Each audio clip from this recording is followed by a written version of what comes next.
So when I started this channel, my goal was to create a platform that people could come to and say, you know what, I heard this on the news, or this is the water cooler topic right now that's going on, and it may be involving a TV show, a movie, a sporting event, politics, and they're just wanting to know what's the real deal. I mean, what's going on? I mean, we're hearing this identity politics and we're seeing all this, and what's the conservative approach to that? What's the thought process about that? I mean, what's going on?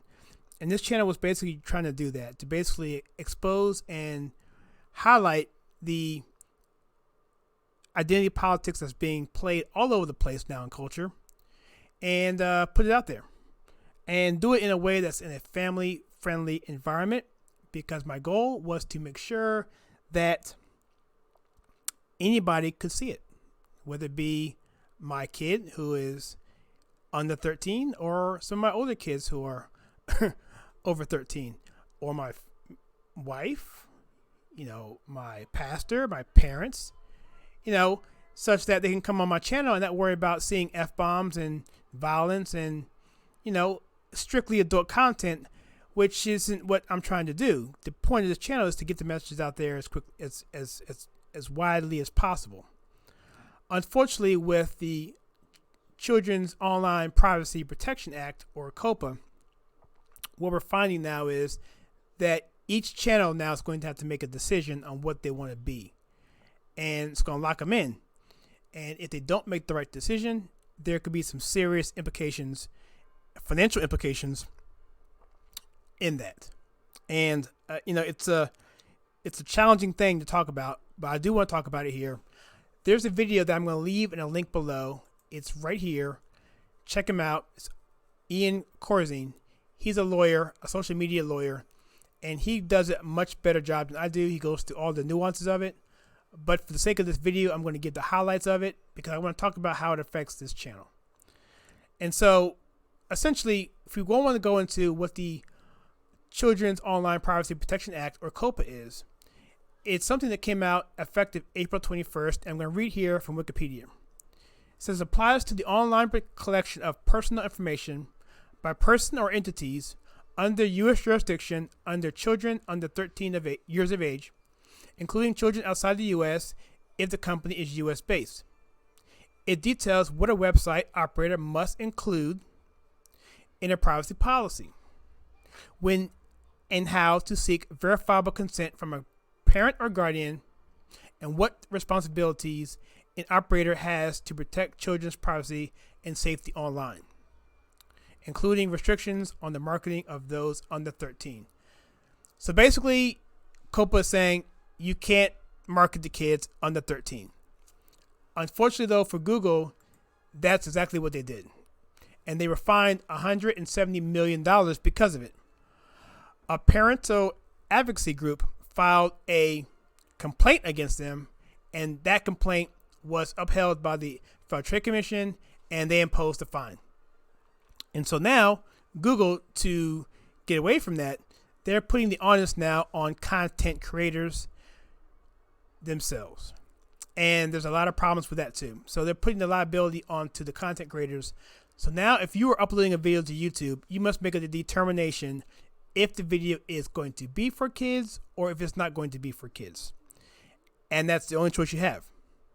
You can make a determination from a channel perspective, saying that all your videos are going to be one way or the other, but Google's going to hold you to that as well. And I'm going to explain what the ramifications are for each one of those right now. And so if you are a content creator and you put up a video that has a Christmas tree in the background, that could be construed as a child video, even though you may be talking about something totally of an adult nature. It doesn't matter, because YouTube can come behind you with the automated process and deem that as a kid's video. If you have toys in your video, if you have games in your video, if you have anything like a caricature of a cartoon character, maybe a stuffed animal in your background, whatever it is, who knows? Nobody knows. You could be fined up to $40,000 per video, and That's a lot of money, and it could affect individual companies who rely on YouTube as their main source of income, or also a content creator as an individual who just uploads maybe one video 2 or 3 times a month. Who knows? It's going to mean some serious changes for many, many, many YouTube creators. So on January 1 of 2020, this goes into effect. And literally thousands of channels are going to be affected, and many more thousands are probably going to be gone. If you are a Lego channel, if you are a toy channel that specifically gears to kids or above 13 or even adults, then they're going to be gone, because there's no way that they're going to be able to quantify that this is not a kid's channel because it has Legos in it, or it has stuffed animals or toys.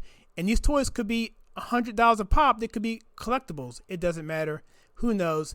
And so in the video that I suggested, there is a link in there for us to go out to combat that, to let people know what's going on. It's a petition, more or less, and also to get clarification from YouTube, from the Fair Trade Commission, as to what the guidelines are. What makes a children's video a children's video? Now, YouTube does have a link in there saying we have a criteria test that you can go out for and look at, and it's basically 10 things you can look at, and that's also identified in the video I recommended. But it's a lot of stuff, and it's really vague, and there's really no way to determine what it is. There could be a song in your video. There could be music playing in the background for all we know. We don't know.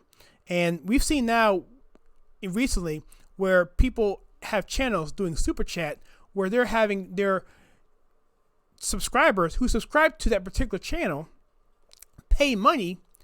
They're putting emoticons into the chat in like sequencing, and then YouTube was striking that as a bot and taking that account and making it inactive automatically.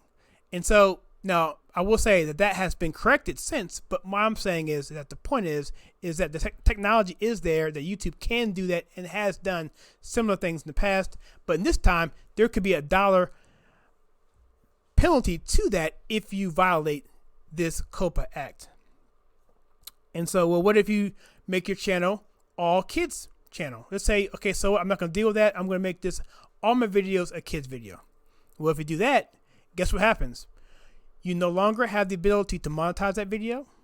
You can't have any comments on your videos. Your video won't be able to be propagated normally. You can't have an end screen to point other people into your parts of your channel. You can't share your video.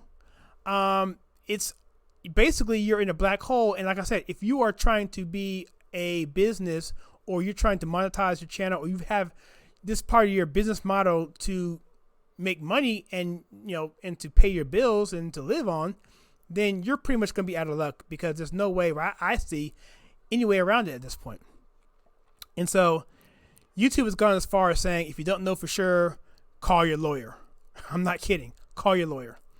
And so with that, that's the high level of it. As far as this channel is concerned, I'm not sure what my options are. The first option obviously is to not upload videos anymore.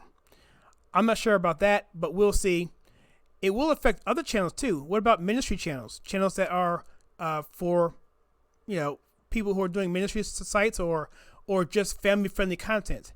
Is YouTube trying to get out of the business of having people doing videos by themselves? Because the first thing they came up with when they came out in 2009 was broadcast yourself. That was their motto, broadcast yourself. Well, now that's not being pushed as much, if at all, now, because they're looking for corporations that they can push their advertising dollars towards. They don't want to be dealing with independent filmmakers, independent content creators, because it's just too much hassle. They're going to put the liability onto the content creators and then hold them accountable to that. So that's what I have for this video. If you like what you see in this video, where we take content of culture TV, and I'm not even sure if I can even say that, because movie sites, culture sites, sports sites, whatever, can be considered family friendly. So I'm not even going to go there either. Just kidding, but not kidding, right? So with that, I hope you enjoyed this video. I hope that this was informative. Check out that video again. And if you want sign the petition and see if we can get some clarification on this as to what constitutes a child video or not. Okay, and with that, hope you guys are doing well, and I'll check you guys next time.